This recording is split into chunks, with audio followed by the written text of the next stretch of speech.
In this video, we begin part 3 in our unit on diversity. We'll be discussing plant diversity and the evolutionary relationship between plants.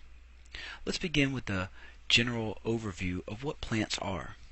In the kingdom Plantae, what are the general characteristics? Well, plants of course are eukaryotic, they're multicellular, they're autotrophic, more specifically they're photosynthetic, and they have cell walls. Their cells have cell walls made of cellulose. We can find plants living in water and on land, and even plants that grow on other plants, epiphytes.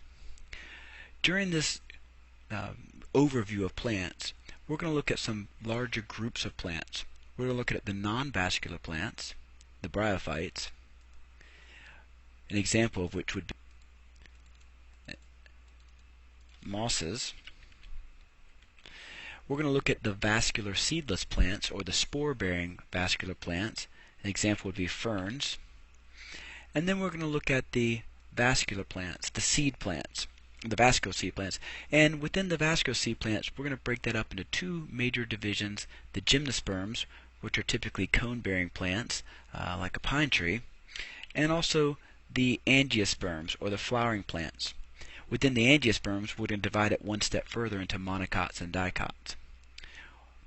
Now, in this first part, we're just going to introduce kind of the concepts of plants and more the evolution of plants and where did plants come from. The origin of plants. Well, we talked in our unit on protists that when we looked at the plant-like protists, specifically the green algae, we got some insight into where the origin of plants may have come from. We know that the green algae, the chlorophyta, have the same photopigments that we find in modern plants. So the suggestion is that these plants evolved from this green algae. Well, to do that we have to make some adaptations, because algae are fully aquatic and plants eventually evolved to move in onto land. So we can see some pictures of different various plants over here. So how do we get from here to here?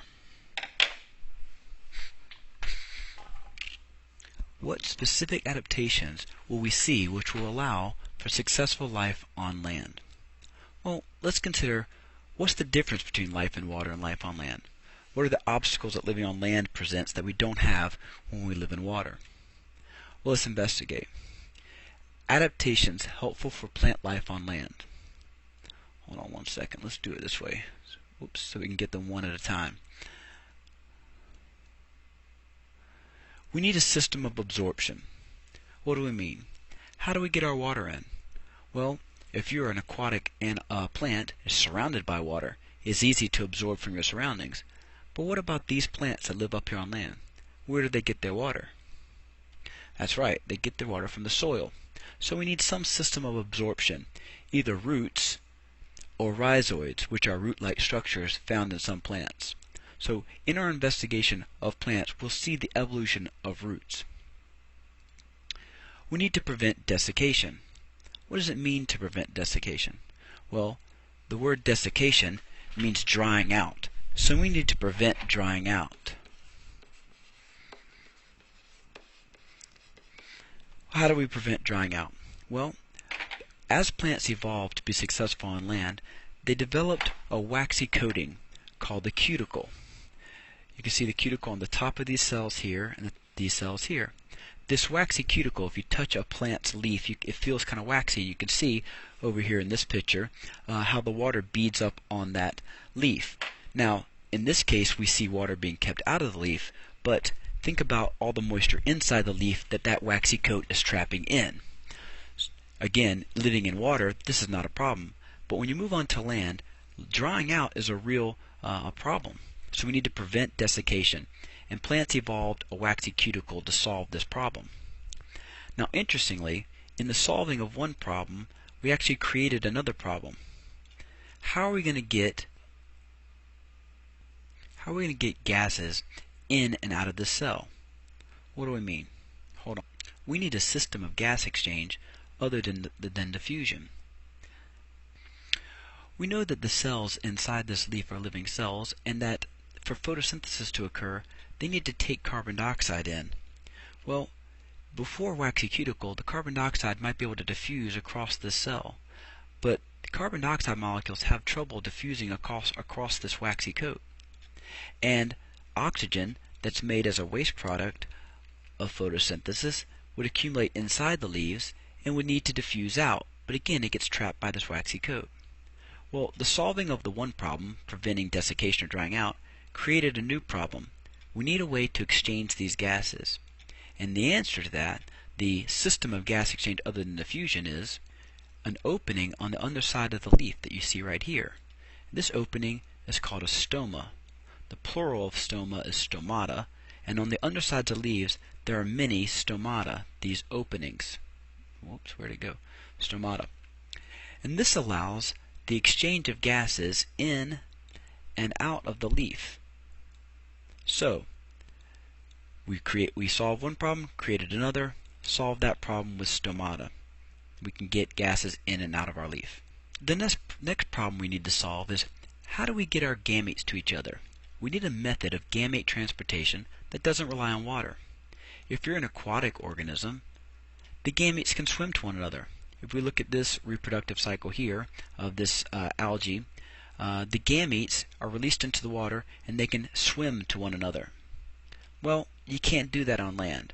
So, plants have evolved a method of gamete transportation that doesn't rely on water. Do you know what it is? Right, pollen. Pollen is a way to transport the male gamete from one organism to another. And the pollen can be moved by wind, from tree to tree or plant to plant, but also we know that there are biotic vectors or living things like bees or butterflies or hummingbirds that can move pollen from one place to the other. So we have a method of gamete transportation that doesn't rely on water. How about a system of support?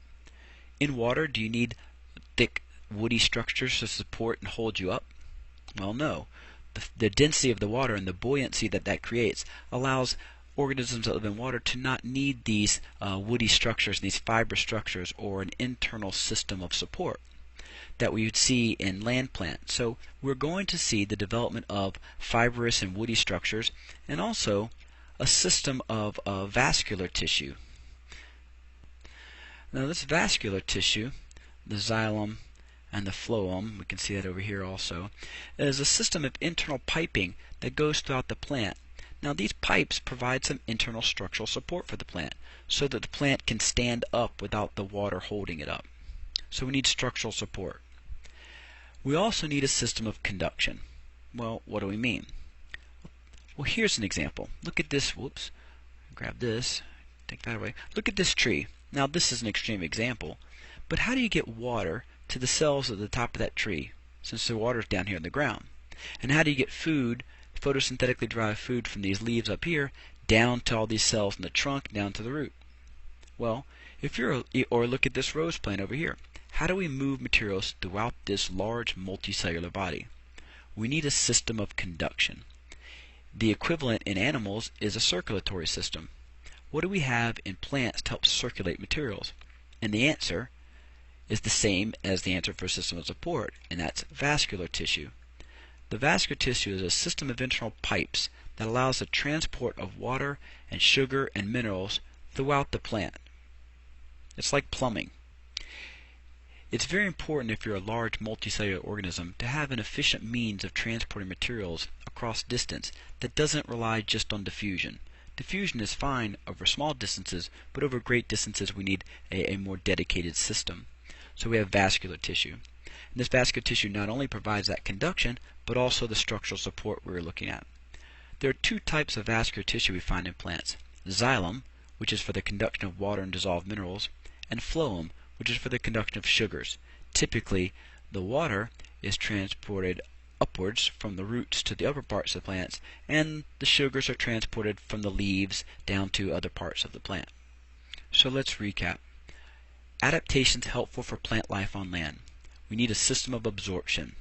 We need a way to get water from the soil into the plant, roots and rhizoids. We need to prevent desiccation or drying out. We have a waxy coating called cuticle. We need a system of gas exchange other than diffusion to get in the gases in and out of the leaf, and the answer to that is stomata, the holes in the undersides of leaves. We need a system of structural support, like fibrous and woody structures, but also the vascular tissue. We need a system of conduction, vascular tissue, xylem and phloem, to help transport materials throughout the body. And we need a method of gamete transportation that doesn't rely on water, and that problem will be solved by pollen. Now, not every plant that is successful has every one of these adaptations. But we're going to see as we move through our unit on plants the evolution of these systems and some trends. So let's stop and take a look at some of those trends. Now this is going to look a little repetitive as we see the evolution of root stems and leaves, the evolution of vascular tissue, the evolution of a water conservation mechanism, waxy cuticle, the evolution of stomata. I'm going to jump over this one for a minute. The evolution of pollen as a way for fertilization. But there's a couple things on here that we haven't talked about that are going to become important. Like this one. We're going to see in our study of plants a change as we look at the life cycles from a dominant haploid or gametophyte stage to a dominant sporophyte or diploid stage. This will be evident as we detail the different life cycles of the different types of plants. Alright, so that's a different one that we haven't talked about yet. And like I said, we'll see the evolution of pollen. And another one of the trends we're going to see is the evolution of seeds. Well, we think, well, yeah, all plants have seeds. Well, not true. We're going to see that we have plants that lack seeds, and then we're going to gain seeds as we kind of move through our comparison of different plants. We're going to see the evolution of flowers and cones and fruit, all which either aid in reproduction or in seed dispersal. Now, most of these adaptations are related to this movement from water onto land and a lessening reliance on an aquatic environment, but some of them don't. So, as we move through, we're going to build kind of a dichotomous tree. We're going to build a pathway to work our way through the groups of plants and classify plants based on certain characteristics. It'll go something like this. Let's say we have an organism and we determine that it is a plant. We need to ask a question to determine what type of plant. And the first question we can ask is this plant vascular? Does it have vascular tissue? Well, if the answer is no, then it is a bryophyte. And if the answer is yes, well, then it's a vascular plant. Well, lots of plants are vascular. So we need to ask another question. Seeds or spores? Well, if the answer is seeds, we go this direction, and if the answer is spores, we'll go this direction. And if it's spores, then we have a group called the seedless vasculars or the spore-bearing vasculars. I'm not fitting that in there very well, but you get the point. And there's lots of seed plants, so on this side there are seed plants. We need to ask another question, and that question is flowers? If the answer is no, let's put the no in there, then we have a group of plants called gymnosperms. And if the answer is yes, and I lost my other yes, so I'll just make another one. If the answer is yes, then we have a group of plants called angiosperms. Well, we're going to differentiate between the angiosperms by asking ourselves the question, how many cotyledons? And you don't need to know what that is yet, but we will talk about it.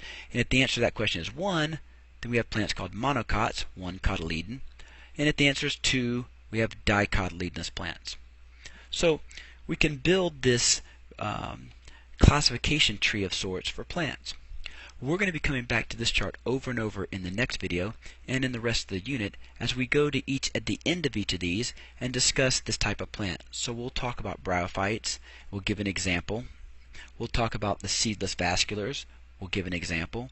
We'll talk about gymnosperms and angiosperms, and then the difference between monocots and dicots. Basically, we're focusing on the end of these branches and the types of plants that exist there. We can go ahead and put in some examples here.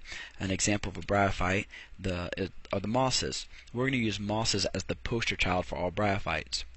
For the seedless vasculars or the spore-bearing vasculars, we're going to talk about ferns. We'll use ferns as the poster child of the seedless vasculars. For gymnosperms, we'll talk about pine trees as our poster child for gymnosperms, and basically we can pick any flowering plant for angiosperms. We're going to look at the life cycle, the characteristics of mosses, ferns, pine trees, and flowering plants. come back for the next video where we'll go through each of those.